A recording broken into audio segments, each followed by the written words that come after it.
Hello Internet, your friendly neighborhood gremlin here, and today we got more secrets because these videos are really fun to put together and I enjoy them, so hopefully you also enjoy them. And most of our secrets today are about deception. You would really be surprised to know how many of the villagers are lying to you, because the amount is kind of concerning. So without further ado, let's roll into our very first villager, who is Rizzo. And he's living in an imaginary world, which, to be fair, sounds kind of like a fun way to live life. When the world sucks and you're having a shitty day, just go and be a superhero, or a knight, or a detective, or a movie star. And we find this information on his e-card, which reads, Rizzo lives in an imaginary world where he is a superhero and the world is in distress, and he looks mighty suspicious in that mask. Officer Copper is used to his crazy costume and his usual antics. Also, another fact, his favorite saying is evil lurks everywhere. So I mean, superhero, right? And next on our list is Paolo, and his is kind of a little bit sad. He doesn't believe that he's real, which I mean, I can relate a lot of the time. It doesn't feel like the world is real, or I'm real, or this one comes from the Pocket Camp description,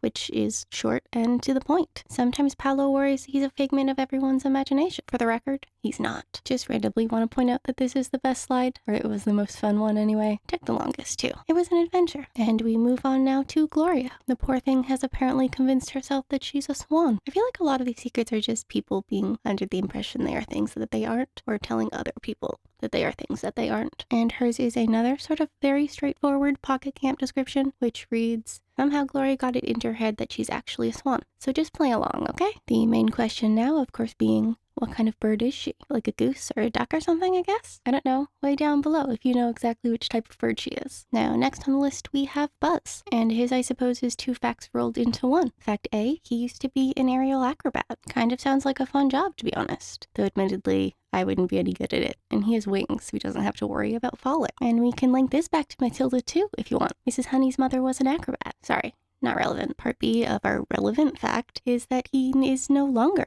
an aerial acrobat, and he doesn't want to talk about why. And this, of course, comes from his e-card description, which reads, Buzz used to be an aerial acrobat, always zipping to and fro. He doesn't do that anymore. Whatever you do, don't ask him why, though. He's embarrassed about it. Our next villager is Lobo, and his secret is a little bit more interesting than what it says on the tin. And we are going to start by reading his Pocket Camp description. He means well, but a wolf sniffing around everyone's business tends to dig up dirt, and he's not shy about sharing. So essentially, he is the town gossip, and he's spilling everybody else's secrets. Though I suppose when you're the one sharing, you can keep your secrets. Which leads us to his e-card description, which reads, just because Lobo is a gruff wolf doesn't make him a bad dog. The fact of the matter is, his bark is much worse than his bite, and he's scared of bugs. Don't let him know that you know, though. It would be embarrassing, which I personally don't really get. Most people are afraid of bugs. Suppose he's trying to be the big man about town, though. Next, we have Kitty, which we are taking as canon because it says it is canon, but it looks kind of like a lot of the villagers wear makeup, so I'm not entirely sure about this one. And both of our descriptions actually support this fact. So we will start with the e-card, which reads, Kitty really knows how to use eyeshadow to improve her looks, but she's a bit of a mystery to her neighbors. Folks wonder where she gets that makeup, because Tom Nook sure doesn't sell any. I am indeed assuming that means Timmy and Tommy as well, because they're also Nooks, but maybe now that they have a store, they've really expanded the inventory and are selling a bunch of things their uncle wouldn't. I don't have a huge amount of knowledge of Animal Crossing history, so if one of you do, let me know. We now move on to her Pocket Camp description, which reads, Kitty is so particular about her makeup.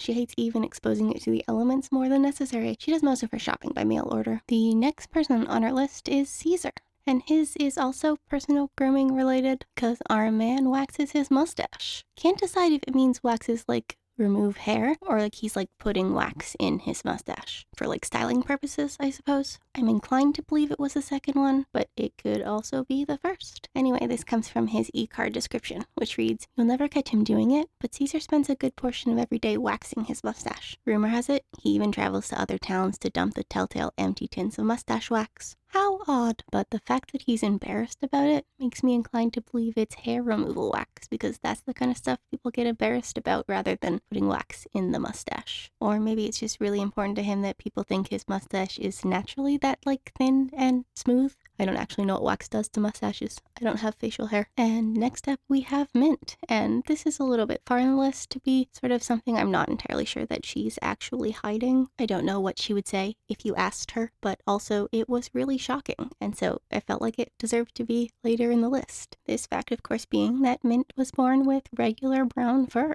And we get this one from her e-card description, which reads, Mint is no ordinary chipmunk. When this little fuzzball entered the world, she was brown as a hazelnut, but after a few weeks of eating those delicious mints, she slowly turned the same pale blue-green color as her favorite candy treat. And that's like weird and unusual that she's not naturally green, but she's also not like dyeing her fur mint colored. She's just eating mints. Like I said, maybe not a secret, but a very surprising fact that I think warrants its place in the list. Now, our last two are weirdly kind of similar. You'll see what I mean. Anyway, we will start with Rooney, a kangaroo who made like his entire personality boxing, and he likes to tell people he's real good at it. His Pocket Camp description reads, legendary for his ability to punch out his opponents in the ring before they can even touch him at all. And by legendary, we mean no one's ever seen it happen, which leads me to believe that the only boxing this man is doing is with a punching bag. And, they don't punch back, which would make his claim technically true because the punching bag did not touch him before he touched it. Though it seems a little sad that he's more interested in looking good at boxing than, enjoying the sport. I wonder if it's just that none of the other animals would spar against him originally, or what? Why did we come up to this? Is he just the kind of person who needs to be good at something, and he wasn't good at anything? So he picked boxing, and no one else wanted to box him? I have no idea. And the last man of the hour is Camofrog, and his secret is the most sort of like very obvious lie. And also, again, just lying to seem cool. Anyway, Camofrog tells the world that he is a secret agent, which is probably not the kind of thing an actual secret agent would tell people. That really is our first red flag right there. This one, of course, comes from the e-card description, which reads, Camofrog has fond memories of the covert missions of his past. Unfortunately, no one is sure all his missions were classified, but most people think they were classified. Total fantasy. He is apparently not a very good liar then, which again, red flag, not secret agent. Those people gotta lie. And with that, we have concluded our list of 10 secrets your villagers are hiding from you. Do chime in down below. Let me know which secret surprised you the most, or was the weirdest, or the least believable. That made it sound like I made these up. I did not make them up. I just meant like kitties, which just seems weird and not real. But all my information comes from official Animal Crossing documents, so I don't know what to tell you. And do hit the like button if you enjoyed the video or just had a good time hanging out with me. And of course, if you think you might like to do this again sometime, you could hit that subscribe button. But I'll see y'all on Friday. Hopefully not late this time. Goodbye!